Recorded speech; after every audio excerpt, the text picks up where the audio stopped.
우리가 성경을 읽어 나갈 때에 꼭 필요한 것이 뭐냐면 오늘 함께 읽은 본문도 마찬가지고 그 이야기, 본문의 이야기가 말하고자 하는 바가 무엇이냐라고 하는 것을 정확하게 짚어내는 것이 필요합니다. 책을 읽을 때도 마찬가지라고 이야기를 할 수 있겠습니다.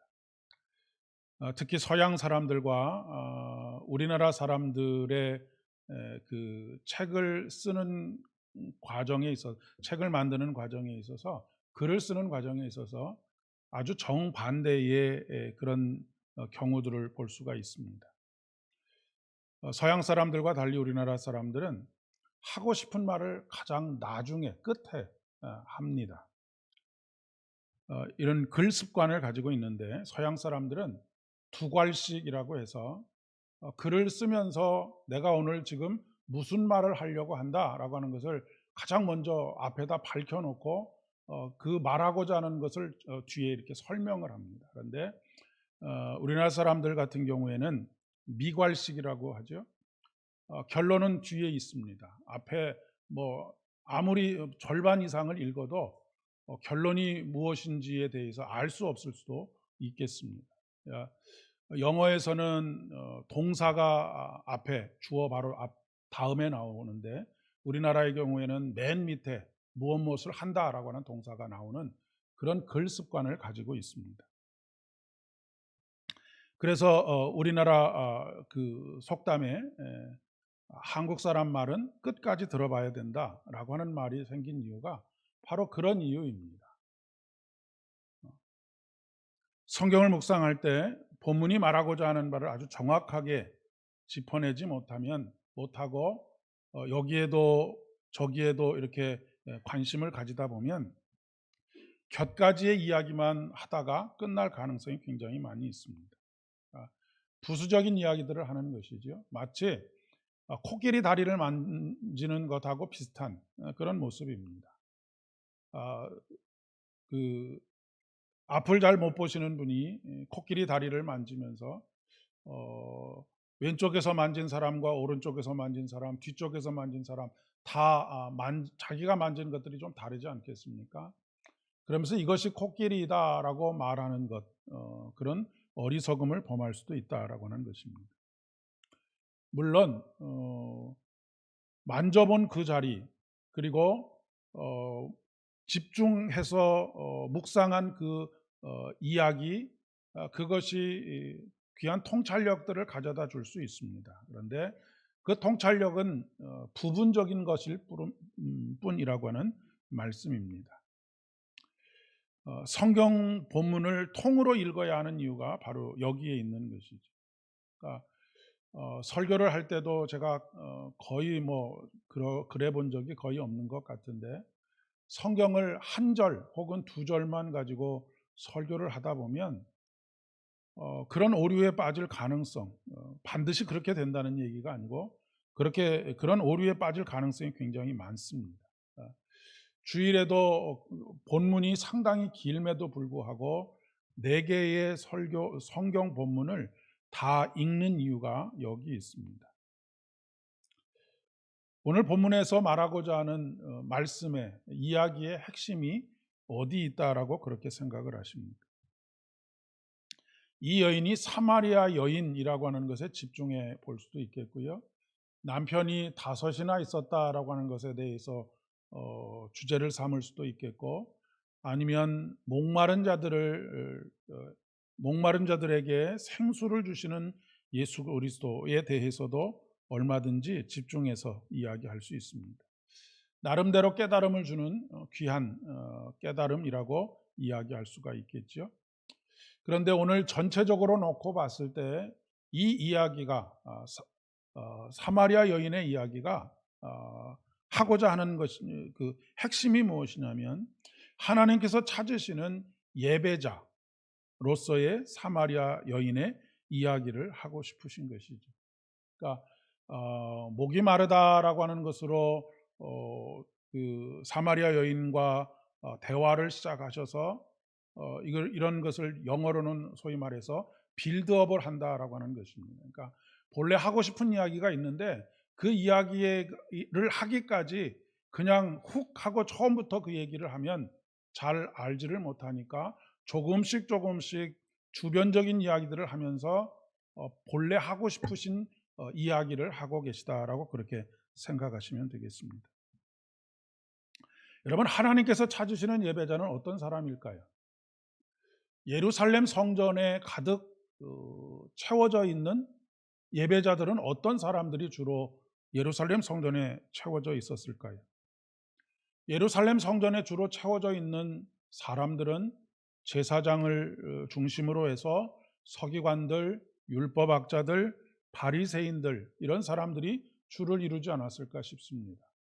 그 사람들이 중심에 있고, 그리고 다른 그냥 일반 평민들, 유대인들은 어찌 보면 그들의 들러리처럼 그렇게 성전에 있었을지도 모르겠습니다. 앞서서 말씀드렸던 사람들은 자신의 외모를 한껏 뽐내고 온 사람들입니다. 특별히 이렇게 제사장이나 아니면 뭐 바리새인들이나 서기관들이나 이런 사람들은 그 사람들이 입는 특별한 의복이 있습니다. 그러니까 그런 의복들을 입고 아주 잘 빼입고 온 사람들이었겠지요. 그리고 이 사람들은 주로 사회에서 어느 정도의 성취를 이룬 사람들입니다. 직업적으로도 그렇고 명예로운 일에 있어서도 그렇고 이런 사람들이라고 이야기할 수가 있겠습니다. 그들은 스스로 나는 세리나 죄인과 같지 않음을 하나님 앞에 감사하면서 스스로를 의롭다 생각하고, 스스로 의롭다 생각할 뿐만 아니라 다른 사람들에게도 존경을 받을 만한 그런 사람들이었을지 모르겠습니다. 그런데 하나님께서 찾으시는 예배자는 상하고 통회하는 심정을 가진 사람이다라고 말씀하십니다. 하나님께서 구하시는 제사는 상한 심령이라, 하나님이여 상하고 통회하는 마음을 주께서 멸시하지 아니하시리이다 라고 하는 것이 시편 51편 17절의 말씀입니다. 그러니까 상한 마음이라고 하는 것은 영어로는 broken heart라고 하는 말을 씁니다. 그러니까 마음이 부서졌다라고 하는 그런 의미입니다. 그러니까 마음이 산산조각이 난 사람, 이런 사람을 하나님께서 찾으신다라고 하는 것입니다. 울면서 나오는 사람입니다. 예전에 뭐 아주 짧은 이야기지만 어떤 할머니가 울면서 걸어가고 있는 것을 본 손자가 이렇게 묻습니다. 할머니에게, 할머니 울면서 어딜 갑니까? 라고 물었더니 할머니가 뭐라고 하느냐면 울려고 교회 간다라고 그렇게 이야기를 했다라고 하는 것이죠. 이 아주 짧은 이야기가 상징하고 있는 것이 있습니다. 하나님은 우리의 눈물을 닦아주시고 위로하시는 하나님이시다라고 하는 것, 상한 심령, 깨어진 심정, 산산조각이 난 심정을 하나님께서 받아주시고 위로하시는 가운데 평안을 주시는 분이시다. 그러니까 울기 위해서 교회를 나간다라고 하는 말 속에 이 복음의 전체 내용이 다 들어있다라고 해도 과언이 아니겠습니다. 시편 34편 18절의 말씀에 보면 의인이 부르짖음에 여호와께서 들으시고 그들의 모든 환난에서 건지셨도다. 여호와는 마음이 상한 자를 가까이 하시고 충심으로 통회하는 자를 구원하시는도다라고 그렇게 노래하고 있습니다. 여기서 의인이 부르짖었다라고 하는 것은 뭐 도덕적으로 윤리적으로 뿐만 아니라 모든 것이 다 완벽한 사람을 말하는 것이 아닙니다. 그런 사람이 부르짖을 이유가 없겠지요. 여기서 말하는 의인이라고 하는 것은 예수 그리스도로 옷 입은 사람입니다. 그러니까 그분의 은혜가 없이는 하나님 앞에 나아갈 수 없는 사람, 울기 위해서 하나님 앞에 나아가는 사람이라고 그렇게 이야기할 수가 있겠습니다. 종교적인 의무도 다하고 당당하게 성전에 올라가는 그런 사람들이 아니라 삶에서 수많은 아픈 상처들을 끌어안고 그 상처를 어루만져 주실 하나님께 올라가는 사람, 그 사람이 바로 마음이 통회하고 자복하는 사람, 상하고 통회하는 마음을 가진 사람이라고 그렇게 이야기할 수 있다는 말씀입니다. 여러분, 바위가 너무나 단단하면 그 안으로 물이 스며들지 못하지 않습니까? 그런데 그 단단한 바위도 약간의 이 크랙이 가면 그곳으로 물이 스며들고 그 스며든 그곳에서 풀이 자라기도 하고 꽃이 자라기도 하고 나무가 자라기도 하는 것들을 볼 수 있는 것과 마찬가지라고 생각합니다.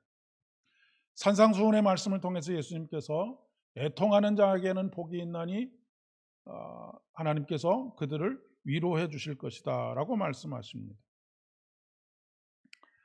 우리의 의로움은 우리 스스로가 쌓아 올릴 수 있는 것이 아닙니다.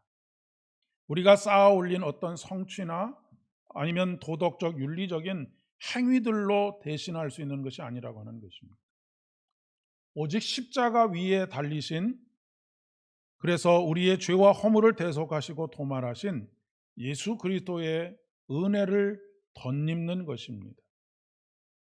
그러니 하나님께로 나아갈 때마다 우리에게 필요한 것이 무엇이냐면 우리의 성취나 우리의 자랑거리가 아니라고 하는 것입니다. 우리의 상하고 통해하는 마음, 잡아가는 마음, 찢겨진 마음, 산산조각이 난 그 마음을 예수 그리스도로 옷 입히시는 그 하나님의 의가 필요한 것이죠.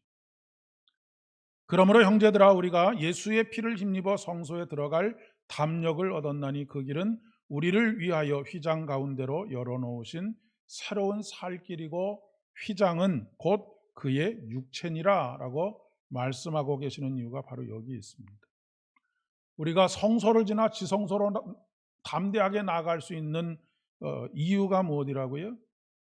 예수 그리스도의 피를 힘입어서입니다. 그분의 의를 덧입어서입니다. 그러니까 우리가 예배자로 하나님 앞에 설 수 있는 것은 세상에서 내가 이만큼 성공했습니다, 승리했습니다, 이렇게 높은 지위에 올라갔습니다, 하나님 나 좀 봐주십시오, 나를 칭찬해 주십시오가 아니라 하나님 오늘도 연약하고 부족해서 지난 한 주간 동안도 넘어지고 깨어지고 마음이 상한 그 상태 그대로 하나님 앞에 나왔습니다.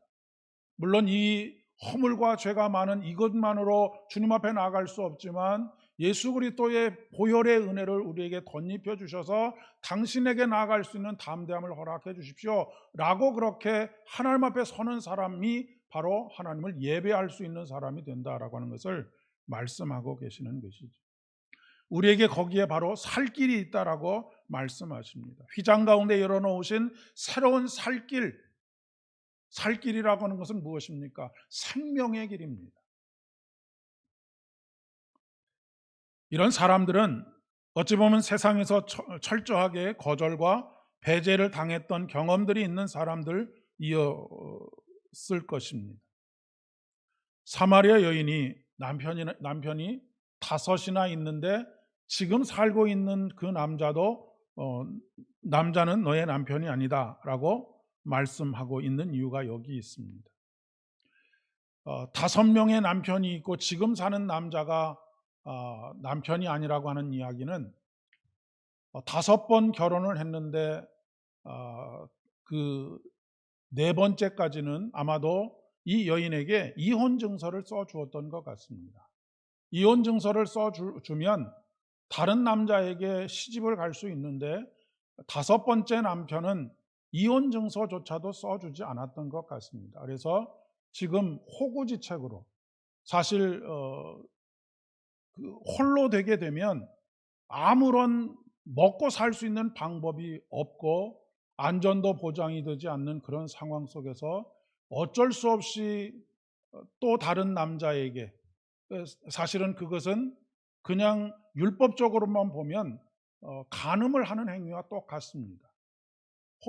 이혼 증서를 받지 못하고 그렇게 그런 상황 속에 지금 있기 때문에 그런 것이죠.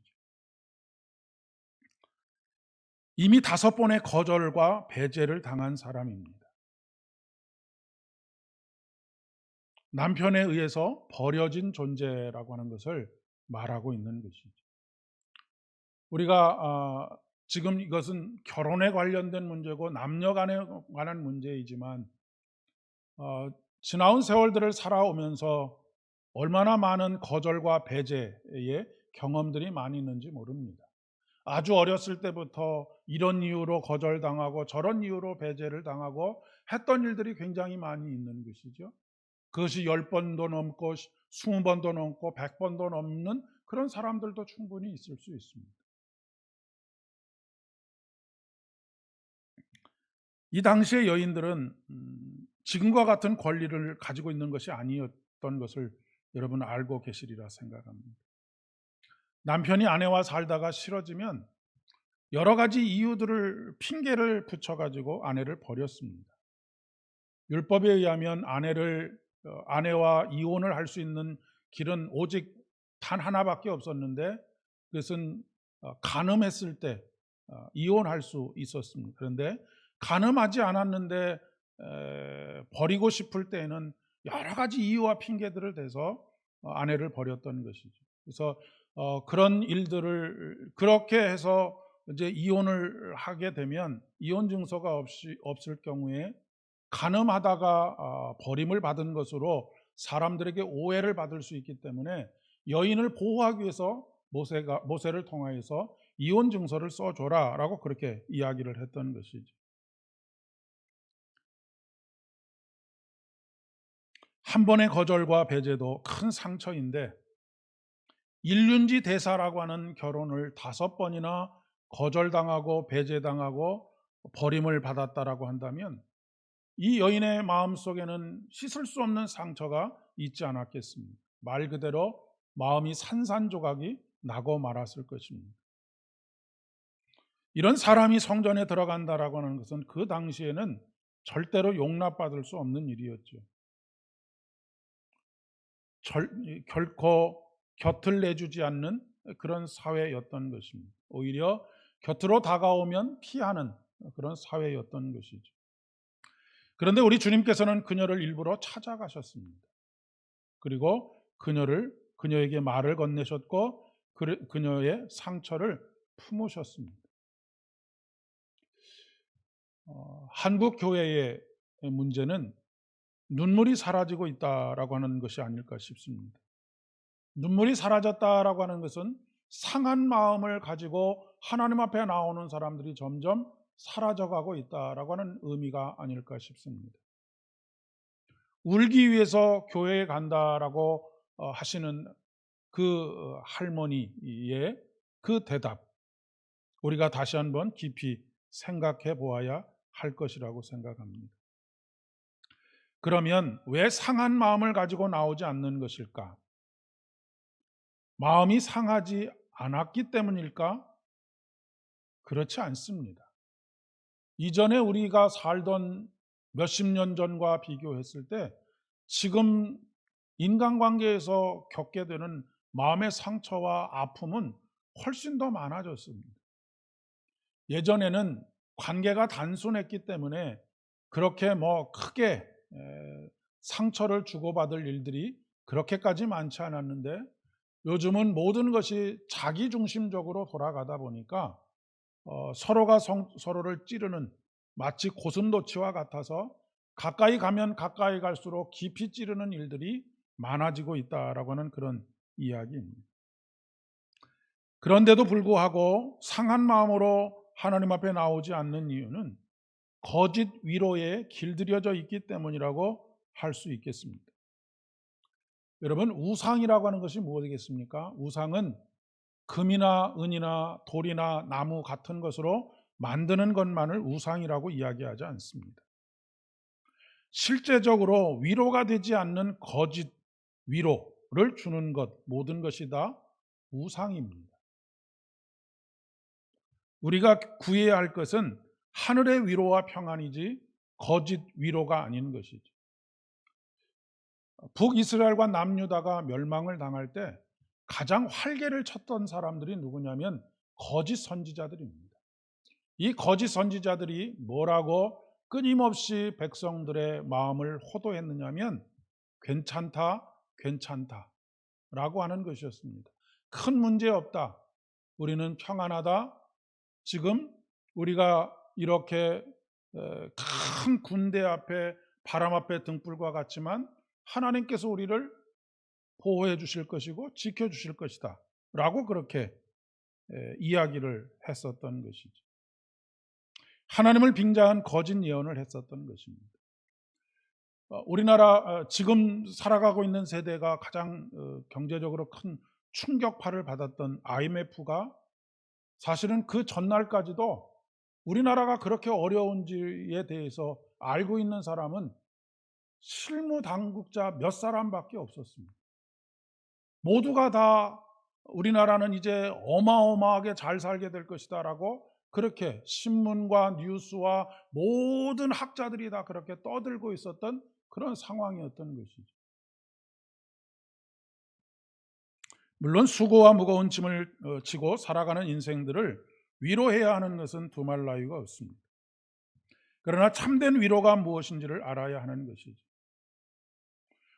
우리에게 참된 위로와 평안을 주시는 예배는 무엇으로 드리는 예배인가?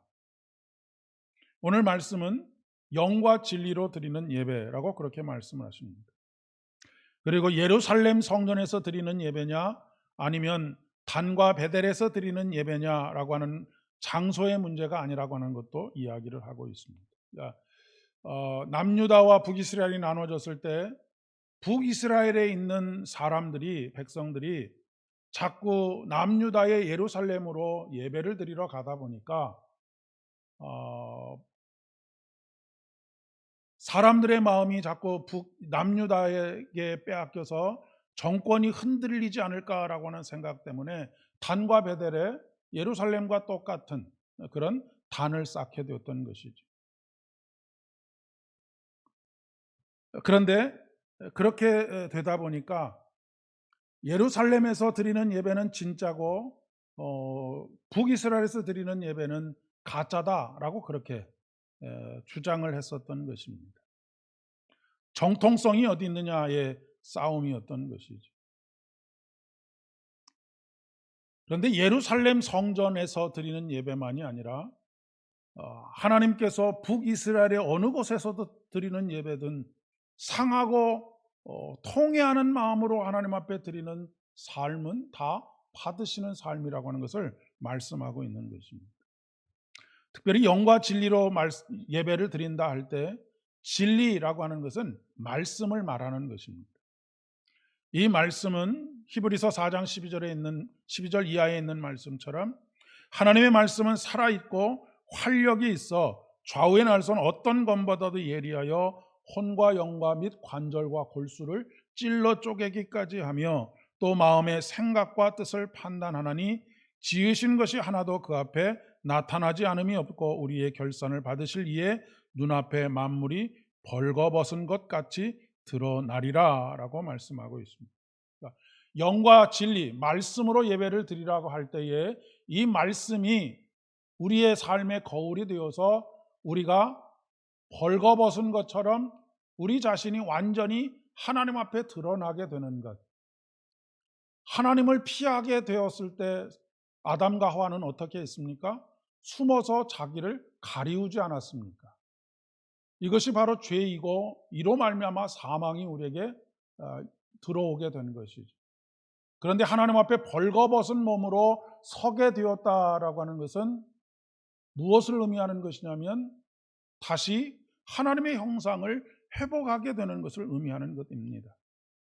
그런데 이 일을 하시는 분이 누구시냐면 그러므로 우리에게 큰 대제사장이 계시니 승천하신 이 곧 하나님의 아들 예수시라 우리가 믿는 도리를 굳게 잡을지어다 라고 말씀하고 있습니다.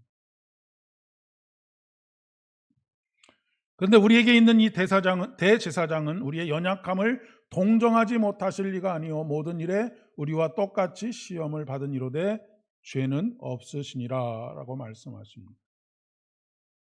하나님께서는 하나님의 말씀을 통해서 우리를 벌거벗게 하시고 벌거벗은 우리가 부끄러워하는 그것을 무엇으로 덮으시느냐면 예수 그리스도의 거룩한 옷으로 덮어주신다라고 하는 것을 말씀하시는 것이고 그렇게 하시는 이유는 우리의 대제사장이신 예수 그리스도께서 우리의 무엇을 알기 때문이라고요?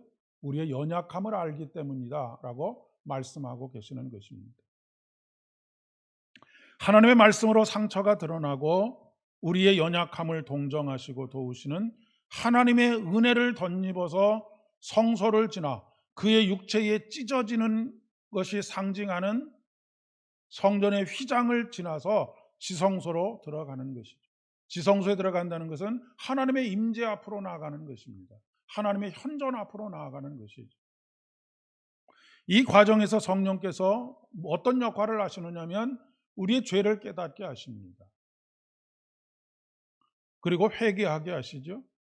그렇기 때문에 하나님께 예배하는 자는 영과 진리가 아니고서는 예배할 수가 없다라고 하는 것을 말씀하고 있는 것입니다. 사마리아 여인이 하나님께서 찾으시는 예배자라고 하는 말은 이 당시의 유대인들에게는 가히 충격적인 말이라고 이야기할 수가 있겠습니다. 적어도 하나님 앞에 예배하는 사람은 사회적으로 성공하고 그리고 또 무엇인가 자랑할 만한 것들이 있고 윤리적으로 도덕적으로 흠이 없고 남 앞에 섰을 때 당당한 사람들만이 들어갈 수 있는 곳이 성전이라고 굳게 믿고 있었던 그 당시의 유대인들에게 있어서 갈갈이 마음이 찢겨진 사람들, 상한 마음 그리고 통회하는 마음을 가진 사람, 완전히 발가벗겨져서 자신의 치부를 드러내야만 하는 그런 사람, 이런 사람이 하나님 앞에 나아갈 수 있다라고 하는 말은 모든 사람들에게 있어서 충격적인 말이 아닐 수 없었다는 말씀입니다. 도무지 받아들일 수가 없었던 것이죠.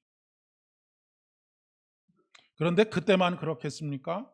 오늘날도 그렇습니다. 그 증거가 무엇이냐면 교회 안에서 점점 눈물이 사라지고 있다라고 하는 것입니다. 이 눈물은 서러움의 눈물이 아닙니다. 이 눈물은 통회하는 눈물입니다. 통회하는 눈물이 있을 때 진정한 예배, 영과 진리로 드리는 예배를 드릴 수 있는 것이죠. 그런데 지금 우리에게는 판단과 정죄만 남아있지 않는가 싶습니다. 다시 진정한 예배자이기를 소망합니다. 성령께서 깨닫게 하시고 우리의 허물과 죄에도 불구하고 우리를 사랑하시는 하나님의 은혜의 보좌 앞으로 나아가는 저와 여러분 되기를 소망합니다. 그래서 하늘의 위로와 평강이 저와 여러분의 것이 될 수 있기를 진심으로 축복합니다. 기도하겠습니다. 은혜가 풍성하신 참 좋으신 아버지 하나님 감사를 드립니다. 오늘도 주께서 상하고 통회한 마음으로 주님 앞에 나오게 하시고 우리 마음을 받으시고 우리를 깨닫게 하시고 주님 앞에 참된 예배자, 하나님께서 찾으시는 예배자 되어질 수 있도록 은혜를 베풀어 주시오니 진심으로 감사를 드립니다. 아버지 하나님, 우리의 성취를 자랑하거나 우리의 열매들을 자랑하는 것, 그것으로 하나님 앞에 영광을 돌리는 예배가 되었다라고 믿는 어리석음을 가지지 않게 하여 주시고 우리의 연약함에도 불구하고 우리를 위로하시고 다시 세우셔서 우리로 하여금 계속하여 믿음의 길을 걷게 하시고 하나님께서 우리 안에서 열매 맺으신 그 열매들로 기뻐하며 감사하며 춤추는 복된 믿음의 여정 되어질 수 있도록 은총을 더하여 주시옵소서. 이제는 우리 주님 예수 그리스도의 은혜와 아버지 하나님의 극진하신 사랑하심과 성령 하나님의 위로하심과 교통하심이 오늘 상한 마음과 통회하는 마음으로 주 앞에 하나님께서 찾으시는 예배자로 서기를 소원하는 사랑하는 모든 성도님들의 머리 위에와 저들의 가정과 일터와 사업장들 위에 특별히 사랑하는 자녀들과 우리 삼보 교회 위에 이제로부터 영원까지 함께 하옵시기를 간절히 축원하옵나이다. 아멘.